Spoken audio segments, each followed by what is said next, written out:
Hello everyone, welcome to Nandi. So let's go directly into the newspaper analysis. దేశంలో ప్రస్తుతం COVID-19 tackle చేయకపోవడానికి కారణం are two major issues ఏంటి అంటే ఒకటేమో vaccine shortage అండి, ఇంకొకటి వ్యాక్సిన్ వేస్టేజ్. అవసరమైనంత సప్లై లేదు, అంతేకాకుండా చాలా హాస్పిటల్స్లో చాలా స్టేట్స్లో వ్యాక్సిన్ వేస్టేజ్ అవుతుంది అండి. అలా సిచ్యుయేషన్లో ఉన్నప్పుడు all other states are looking into Kerala model. Kerala ఏం విచిత్రాలు క్రియేట్ చేసింది?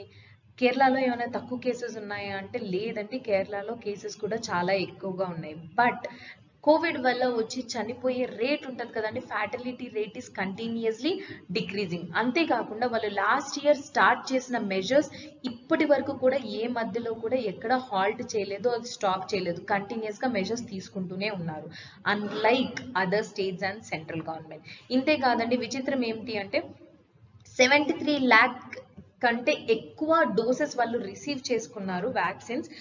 కాకపోతే వాళ్ళు మోర్ దెన్ 74 lakh పీపుల్కి వ్యాక్సినేషన్ ఇచ్చారు. హౌ ఇట్ ఈస్ పాసిబుల్ అండి? It's very unique thing. తీసుకున్న 10 చాక్లెట్స్ అయితే దాన్ని నేను 20 మెంబర్స్కి ఎలా సప్లై చేస్తాను? అండ్ అది ఒక మిరాకిల్ అండి. అండ్ ఇంకొకటి, మిగతా అన్ని స్టేట్స్ అన్ని ఆక్సిజన్ కోసం ఆక్సిజన్ సిలిండర్స్ లేక చాలా మంది చనిపోతుంటే కేరళ ఒక స్టేట్లో మాత్రం ఆక్సిజన్ సర్ప్లస్, అంటే అవసరానికి కంటే ఎక్కువ ఆక్సిజన్ ప్రొడక్షన్ అవుతుంది. ఇలాంటి 3 మిరాకిల్స్ అనేవి నిజంగా అవి అద్భుతాలు కాదండి, because of continuous measures which undertook in Kerala. వాళ్ళు చేసే కంటిన్యూస్ మెజర్స్ వల్లే ఇలాంటి మిరాకిల్స్ అయ్యాయి. అవి ఎలా చేశారో తెలుసుకుందామండి. ఫస్ట్ థింగ్, ఇది చెప్పాను కదండి, ఇది ఒక వైల్ అండి. This is called as while, అంటే వ్యాక్సినేషన్ ఇచ్చేదానికి ఇది వైల్ అంటారు. దీంట్లో ఒక వైల్తో మనం 10 మెంబర్స్కి వ్యాక్సినేషన్ ఇవ్వగలుగుతాం. కాకపోతే మనము ఈ వ్యాక్సిన్ని ఇంజెక్షన్లోకి ఇంజెక్ట్ చేసేటప్పుడు కొంచెం వేస్టేజ్ అవుతుంది. సో అందుకని చెప్పేసి తయారు చేసే వాళ్ళు ఏం చేస్తారంటే 11 మెంబర్స్కి సరిపడా వ్యాక్సిన్ని ఇందులో ఫిల్ చేస్తారు. సో వేస్టేజ్ అంతా పోగా 10 మెంబర్స్కి వ్యాక్సినేషన్ వస్తుంది అని. కానీ కేరళ నర్సెస్ అండ్ డాక్టర్స్ యూనిక్గా ఆలోచించి జీరో వేస్టేజ్, అంటే not even single drop of vaccine is wasted in Kerala. So కంటిన్యూస్గా 11 మెంబర్స్కి వ్యాక్సిన్ ప్రొవైడ్ చేస్తున్నారు. మిగతా అన్ని స్టేట్స్ 10 మెంబర్స్కి ప్రొవైడ్ చేస్తే కేరళ 11 మెంబర్స్కి ప్రొవైడ్ చేస్తుంది. అందుకే రిసీవ్ చేసిన డోసెస్ కంటే ఎక్కువ మందికి వాళ్ళు వ్యాక్సినేషన్ ఇచ్చారు. ఇంతే కాదండి, ఈ కోవిడ్ వల్ల చనిపోయే ఫ్యాటలిటీ రేట్ ఎందుకు తక్కువ ఉంది అంటే మిగతా అన్ని స్టేట్స్లో చూస్తే హెల్త్ ఫెసిలిటీస్ సరిగా లేక చనిపోయే వాళ్ళే ఎక్కువ మంది ఉన్నారు. బెడ్ సరిగా దొరకక, ఆక్సిజన్ సర్ప్లస్, ఆక్సిజన్ సప్లై లేక, లేకపోతే వెంటిలేటర్స్, లేకపోతే ఇంకా ఏవైనా ప్రాబ్లమ్స్ వల్ల చనిపోయే వాళ్ళే ఎక్కువ మంది ఉన్నారు. సో అలాంటి ప్రాబ్లమ్స్ కేరళలో జరగకుండా centralised Covid control system was established at Ernakulam. అంటే ప్రతి ఒక్క డిస్ట్రిక్ట్లో ఇలాంటి ఎస్టాబ్లిష్ చేశారండి. ఎర్నాకులంలో ఇట్ ఈస్ అ సెంట్రలైజ్డ్, అంటే అందరికీ కలిపి ఒక common centralised Covid control room ఎర్నాకులంలో ఎస్టాబ్లిష్ చేశారు లాస్ట్ ఇయర్ అండి. ఇది గుర్తుపెట్టుకోవాలి. ఇందులో ఎలాంటి ఫీచర్స్ ఉండేటి అని అంటే హాస్పిటల్స్లో వీళ్ళు కంటిన్యూస్గా కాంటాక్ట్లో ఉండేవాళ్ళు.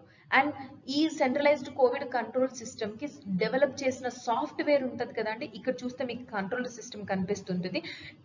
ఇది ఒక సాఫ్ట్వేర్ డెవలప్ చేశారండి. అది గవర్నమెంట్ కాదండి డెవలప్ చేసింది, volunteers developed this software. And దీంట్లో ఏమేమి ఫీచర్స్ ఉంటాయి, ఏ హాస్పిటల్స్లో ఎన్ని బెడ్స్ ఉన్నాయి, ఏ హాస్పిటల్స్లో ఆక్సిజన్ సప్లై ఎంత అవసరం, ఎన్ని వెంటిలేటర్స్ ఉన్నాయి, ఎంత ఖర్చు అవుతుంది అని చెప్పేసి కంటిన్యూస్గా డీటెయిల్స్ హాస్పిటల్స్ నుంచి తీసుకొని కామన్ పీపుల్కి అప్డేట్ చేస్తూ ఉంటారు. కామన్ పీపుల్ వీళ్ళ కాల్ సెంటర్స్కి కాల్ చేసి డైరెక్ట్గా ఆన్లైన్ బుకింగ్ చేసుకుంటూ ఉంటారు. So it is very easy for the common people. And ఇది సోషల్ డిస్టెన్స్ మెయింటైన్ చేస్తూ and no contact delivery system లాగా అండ్ బెస్ట్ సక్సెస్ఫుల్ మెజర్ లాగా కేరళలో స్టార్ట్ చేశారు.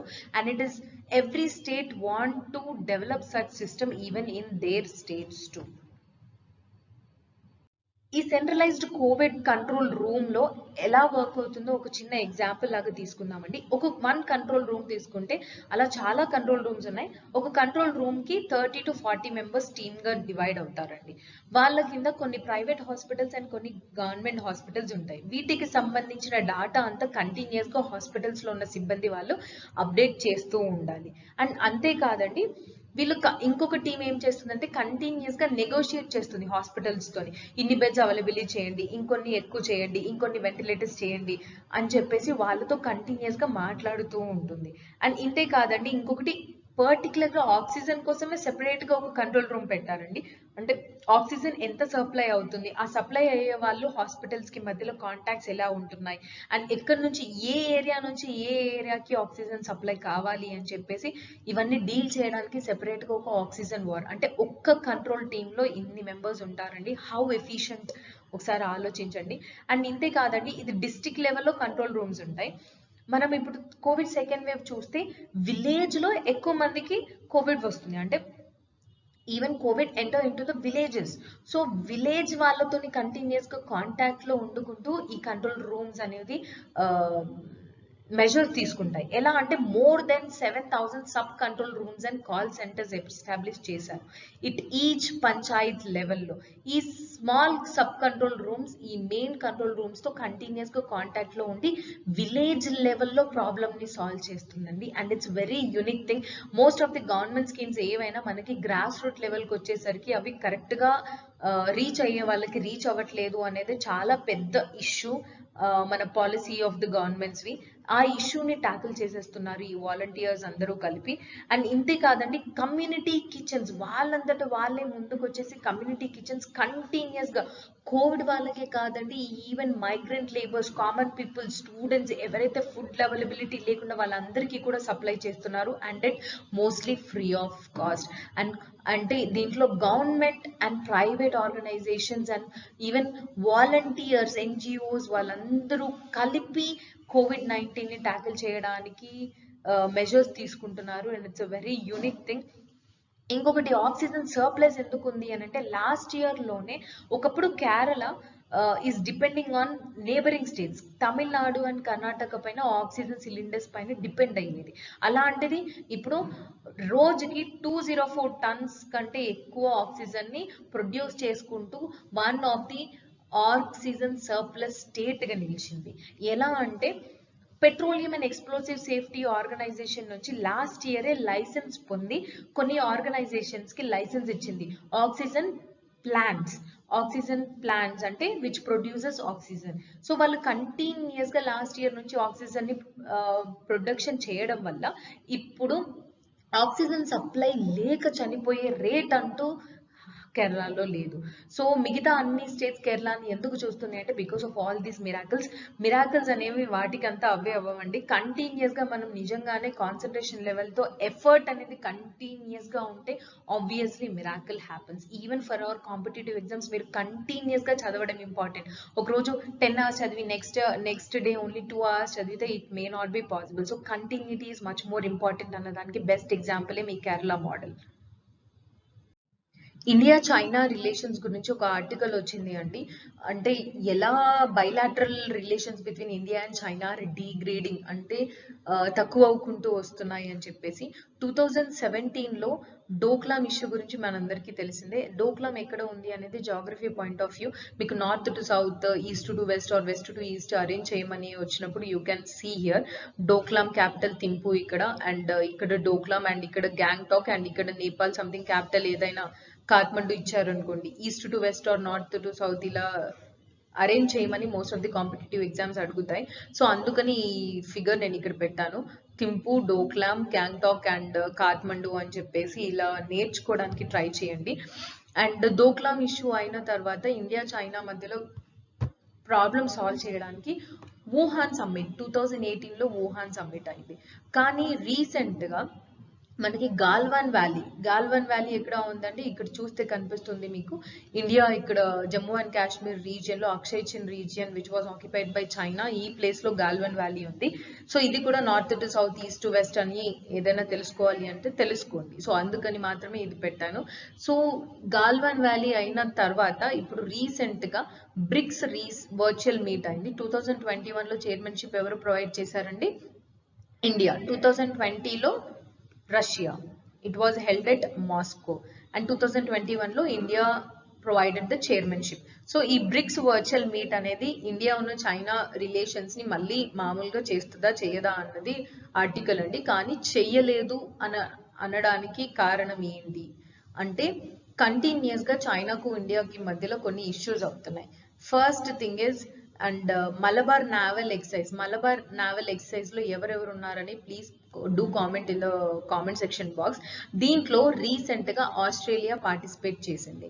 సో ఆల్మోస్ట్ చైనా ఏమనుకుంటుందంటే India is concentrating on certain regional powers, వేరే countries తో అది కంటిన్యూస్ గా డైలాగ్ లో మెన్షన్ చేసుకుంటూ చైనాని తక్కువ చేయడానికి చూస్తుంది అని చైనా ఫీల్ అవుతుంది. అండ్ ఇంతే కాదండి, Shanghai cooperation organisation 2020 Moscow meeting లో ఒక 5 అగ్రిమెంట్స్ చేశారండి. 5 ప్రొవిజన్స్ పైన అగ్రిమెంట్స్ చేశారు. ఆ 5 ప్రొవిజన్స్ ని చైనా అసలు ఫాలో అవ్వట్లేదు. దానివల్ల ఇండియాకి చైనాకి మధ్యలో కొంచెం ఇష్యూస్ అవుతున్నాయి. ఇంతే కాదండి, క్వాడ్రిలేటరల్ డైలాగ్ బిట్వీన్ యువర్ ఎవరెవరండి? USA, India, Australia and Japan. ఇది క్వాడ్ అండి.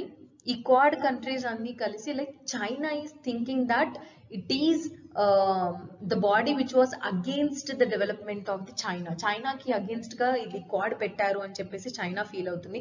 సో అటు చైనాకి మధ్యలో సర్టెన్ అజంప్షన్స్, ఇండియాకి మధ్యలో సర్టెన్ అజంప్షన్స్ వల్ల ఈవెన్ ఈ బ్రిక్స్ మీట్ లో కూడా చైనా ఉన్న ఇండియా బైలాటరల్ రిలేషన్ సరిగా అవ్వలేకపోవచ్చు. ఇంకొకటి ఏంటి అని అంటే ఈవెన్ మనకి ఇంకా పెద్ద మెయిన్ ఇష్యూ ప్రాబ్లం ఏంటి అంటే belt and road initiative of China. మీరు చూస్తే ల్యాండ్ లోను మ్యారిటైమ్ అంటే వాటర్ లోను చైనా ఒక రోడ్ ని బిల్డ్ చేస్తే it does not mean that road అంటే రోడ్ అని కాదండి. ఎకనామికల్ గా మిగతా అన్ని కంట్రీస్ తోని ఎక్కువ కాంటాక్ట్ లో ఉండడానికి చైనా యూజ్ చేసే weapon belt and road initiative. So ఇండియాకి చుట్టుపక్కల అన్ని కంట్రీస్ తోని కోఆపరేట్ చేసి ఇండియాని ఎన్సర్కిల్ చేయాలి అనేది China main intention under the belt and road initiative. So ఇవన్నీ కంటిన్యూస్ గా ఇండియాకి చైనా బైలాటరల్ రిలేషన్స్ ని ఎఫెక్ట్ చేస్తున్నాయి.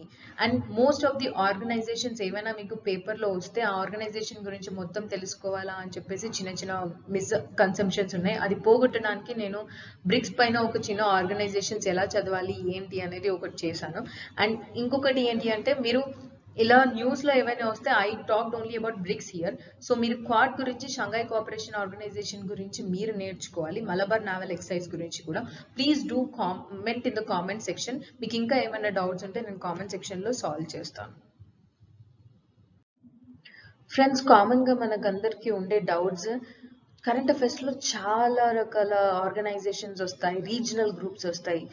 వాటన్నిటి గురించి తెలుసుకొని ఇన్ఫర్మేషన్ చాలా గుర్తుపెట్టుకోవాలా అని అంటే ఇట్స్ అబ్సల్యూట్లీ నో అండి. ఎందుకు అని అంటే ఏదైనా ఒక ఆర్గనైజేషన్ కి సంబంధించిన ఇంపార్టెంట్ ప్రొవిజన్స్ ఉంటాయి, ఇంపార్టెంట్ అగ్రిమెంట్స్ ఉంటాయి. అండ్ చైర్మన్షిప్ ఎవరు, అలాంటి కొన్ని ఇంపార్టెంట్ థింగ్స్ నేర్చుకుంటే చాలు. వాటిని బట్టి ఎలిమినేషన్ ప్రాసెస్ యూజ్ చేసుకుంటూ మనం ఏ కాంపిటేటివ్ ఎగ్జామ్ అయినా క్వాలిఫై అవ్వచ్చు. అది ఎగ్జాంపుల్ గా నేను ఇక్కడ బ్రిక్స్ ఆర్గనైజేషన్ తీసుకున్నానండి. Brazil, Russia, India, China and South Africa are part of BRICS as the acronym చెప్తుంది. ఇది ఫస్ట్ బ్రిక్స్ అనేది ఒక యాక్రోనిమ్ గా ఎవరు ఫామ్ చేశారు అంటే బ్రిక్స్ అనే కంట్రీస్ కాదండి, బై అన్ ఎకనామిస్ట్ జిమ్ ఓ నీల్. ఇతను 2001 లో ఒక ఆర్టికల్ రాస్తాడు. అందులో ఈ ఎమర్జింగ్ ఎకనామీస్ గురించి ఒక యాక్రోనిమ్ ఇలా బిల్డ్ చేస్తాడు. సో దీన్ని వీళ్ళు యూజ్ చేసుకున్నారు. ఇంకొకటి ఏంటి అంటే ఫస్ట్ టైం ఎప్పుడు ఎస్టాబ్లిష్ చేశారంటే యుఎన్ జనరల్ అసెంబ్లీ ఉంగా 2006 మీటింగ్ లో మనం అందరం కలిసి ఒక ఆర్గనైజేషన్ పెడదాము అని చెప్పేసి వాళ్ళు డిస్కస్ చేసుకుంటారు. తర్వాత సౌత్ ఆఫ్రికా వచ్చి జాయిన్ అవుతుంది. అండ్ 2009 లో ఫస్ట్ సమ్మిట్ జరిగిందండి. సో ఇంకా ఎక్కువ ఇన్ఫర్మేషన్ అని అంటే ఇది అసలు ఆర్గనైజేషన్ లాగానే ఎగ్జిస్ట్ అవ్వలేదండి. BRICS does not exist in the form of organisation. అంటే ఒక హెడ్ క్వార్టర్స్ అని చెప్పి ఒక బిల్డింగ్ అని చెప్పేసి దీనికి ఏమీ ఉండదు. యాన్యువల్గా మీటింగ్స్ జరుగుతుంటాయి. ఫారెన్ మినిస్ట్రీస్ కావచ్చు, గవర్నమెంట్కి సంబంధించిన వాళ్ళందరూ కలిసి మాట్లాడుకుంటారు. And it is an intergovernmental organization. ఇది గుర్తుపెట్టుకోవాలండి. కొన్ని దగ్గర geostrategic, geopolitical, Eurasian అని ఇలా వస్తుంటాయి. So BRICS is an intergovernmental organization. ఎందుకు? Main objective of the BRICS ఏంటి అని అంటే టు కోఆపరేట్ దేని విషయంలో, డెవలప్మెంట్ విషయంలో, ఫైనాన్షియల్ మ్యాటర్స్ విషయంలో, ఈవెన్ ఇన్ఫ్రాస్ట్రక్చర్ కావచ్చు, ఇంకేదైనా ప్రాజెక్ట్స్ ఎవరైనా మెంబర్ కంట్రీస్ ఇంప్లిమెంట్ చేస్తుంటే వాళ్ళ మధ్యలో కోఆపరేషన్ రావడానికి. అంతేకాదండి, రీసెంట్గా వాళ్ళ మెంబర్ స్టేట్స్కి మాత్రమే కాకుండా బయట కంట్రీస్కి కూడా financial assistance and support provide చేయడము చేస్తుంది. సో మీకు ఇలాంటి క్వశ్చన్స్ రావచ్చు, like bricks countries only cooperate with in themselves. So obviously it is wrong. So ఇలా మనం ఎలిమినేషన్ ప్రాసెస్ యూజ్ చేసుకుంటూ ఆన్సర్ చేయొచ్చు. ఇంతే కాదండి, చైర్మన్షిప్ ఎలా ప్రొవైడ్ చేస్తారు అంటే, బ్రిక్స్ అనే యాక్రోనిమ్ ఉంది కదండి. First Brazil chairmanship year, next Russia, next India, అలా లైన్గా ఈ యాక్రోనిమ్ ప్రకారమే వాళ్ళు చైర్మన్షిప్ ప్రొవైడ్ చేసుకుంటారు. 2020లో చైర్మన్షిప్ ఎవరు ప్రొవైడ్ చేశారు అంటే రష్యా అండి. సో 2021లో వర్చువల్ మీట్లో ఇండియా ప్రొవైడ్ చేస్తుంది చైర్మన్షిప్. అండ్ ఇంతే కాదండి, వరల్డ్ పాపులేషన్ మొత్తంలో 40% బ్రిక్స్ లోనే ఉన్నారండి. And 30% of the GDP BRICS నుంచే వస్తుంది. సో ఇంత ఇన్ఫర్మేషన్ తెలుసుకుంటే చాలండి, ఏ ఆర్గనైజేషన్ గురించి అయినా మనం ఈజీగా ఆన్సర్ చేయొచ్చు. ఇది ఫ్యాక్చువల్ బేస్డ్ క్వశ్చన్ అండి. Like recently the president of Israel, ఇంతకు ముందు ఎవరండి? Benjamin Netanyahu. ఇప్పుడు Naftali Bennett. He is Naftali Bennett and he is Benjamin Netanyahu. President change అయ్యారండి. అండ్ ఇజ్రాయెల్ మనకి పార్లమెంట్కి కొన్ని నేమ్స్ ఉంటాయి. ఇజ్రాయెల్ది యూనికామరల్ పార్లమెంట్ అండి. అంటే బై క్యామరల్ కాదు, రెండు ఉండవు. మనకి ఇప్పుడు లోక్సభ, రాజ్యసభ అలా ఉంటుంది కదా, అలా కాదండి. ఇజ్రాయెల్ది యూనికామరల్ పార్లమెంట్. ఇజ్రాయెల్ పార్లమెంట్ ఏమని పిలుస్తారండి? నెస్సెట్. ఇది ఇంపార్టెంట్ అండి, కాంపిటేటివ్ ఎగ్జామ్స్ లో ఫ్యాక్చువల్ బేస్ క్వశ్చన్స్. మరి యునైటెడ్ స్టేట్స్ లో బై క్యామరల్ అని మనకు తెలుసు, రెండు ఉంటాయి, lower house and upper house. So United states లో పార్లమెంట్ ని ఏమంటారండి? కాంగ్రెస్. అంటే upper house is called as senate and lower house is called as house of representatives. రెండు కలిపి కాంగ్రెస్ అంటారు. అలానే జపాన్ ది కూడా బై క్యామరల్ లెజిస్లేచర్స్, అంటే రెండు బాడీస్ ఉంటాయి. జపాన్ పార్లమెంట్ ని ఏమంటారండి? డైట్ అంటారు. So these are the certain important facts which you have to remember. ఇంకా డిఫరెంట్ పార్లమెంట్స్ ఏవైనా నేమ్స్ వస్తే మీరు please do comment in the comment section box.